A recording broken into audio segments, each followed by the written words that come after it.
কল্পনা করুন এমন একটি বই যার একটাও শব্দ গত 600 বছরে কোনো মানুষ পড়তে পারেনি। এর নাম ভায়োনিচ ম্যানুস্ক্রিপ্ট। পৃথিবীর সবচেয়ে রহস্যময় বই।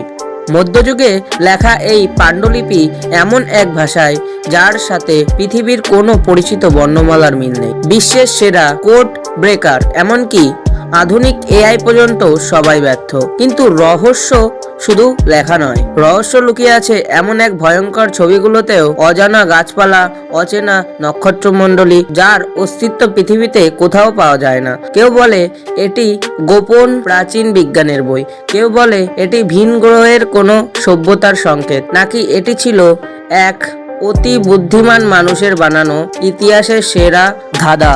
আজও এই বইয়ের রহস্য অমীমাংসিত। আপনার কি মনে হয়, এটা সত্যি এলিয়েনদের বার্তা? কমেন্টে জানান। আরো এমন ভয়ঙ্কর রহস্য জানার জন্য এখনই সাবস্ক্রাইব করুন আননোন ডোজকে।